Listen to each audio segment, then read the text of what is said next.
Now let's start with the comparison. Moto has the regular plastic build with normal flat glass on the front, capacitive buttons without backlit, and a removable plastic back panel. Back panel has a nice texture to it, so it helps in the grip.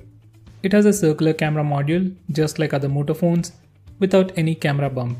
Redmi 4 has a metal back with plastic strips at the top and bottom for antennas, a 2.5D curved glass on the front with capacitive buttons at the bottom. Both the phones lack backlighting for the capacitive buttons, and it's a little hard to use in dark. In terms of design, build, and looks, Redmi 4 is way better. Both the phones have dual SIM support with dual 4G and VoLTE works without any issues. Both the phones have FM radio and support SD card. And that's the only similarities between them. On Moto C Plus, apart from the accelerometer, we don't have any other sensors. No gyroscope, no compass, no ambient sensor, literally nothing. The only good thing about Moto is the dedicated SD card slot, whereas Redmi 4 has a hybrid SIM slot. With Redmi 4 we get all the sensors including fingerprint scanner and IR blaster on the top. Fingerprint scanner works really well, it's fast and responsive. In the hardware department, Redmi 4 wins big time. Both the phones come with a 5-inch HD display, but in terms of picture quality, Moto C Plus looks better with deeper blacks and accurate colors. Redmi 4 has a warm tint on it, which is easily noticeable on side-by-side comparison.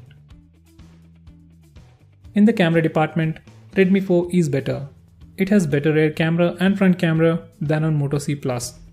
Redmi 4 has better focusing speeds, faster capturing speeds, better dynamic range, and simply better at everything. These are some sample shots and I have already posted a camera comparison, so do check it out for more information. Redmi 4 comes with the latest Snapdragon 430 processor and Moto comes with a MediaTek MT6737 chip. These are the benchmark scores. Obviously Redmi 4 has a powerful chip and it will be better choice even in the long run. Redmi 4 is also better for gaming as you can play most of the high-end games with little to no issues. For gaming, Moto C Plus is a very bad choice. You can play small games like Leo's Fortune without any issues, but high-end games like Asphalt 8 and Modern Combat 5 lags a lot. It's completely unplayable. This is probably the area where Moto wins. Moto C Plus comes with pure stock Android OS with Android 7.0 Nougat out of the box.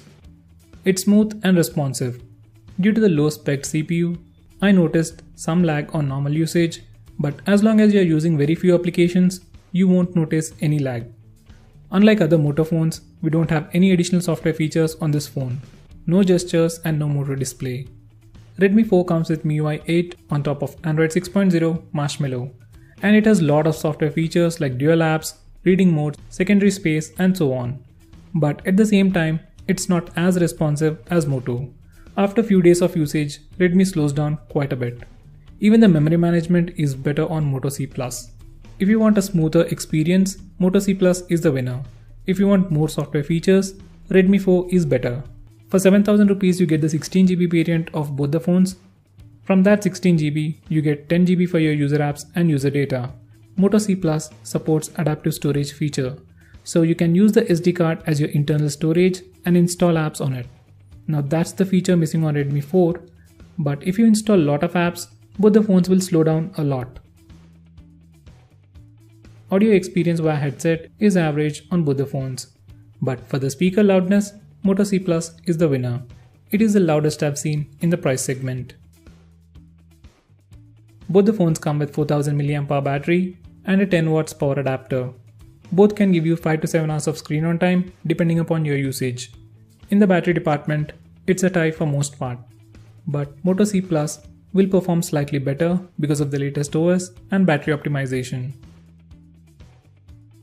Deciding between both the phones is very easy. If you want the best phone out of the two, get Redmi 4.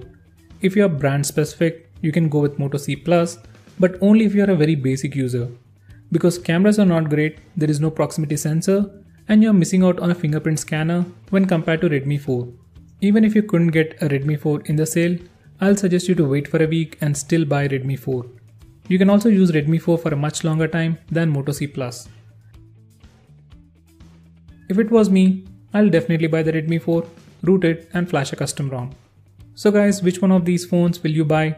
and why? Do let me know by commenting below this video. If you have any comments, complaints, compliments or want me to make any specific video, shout out to me by commenting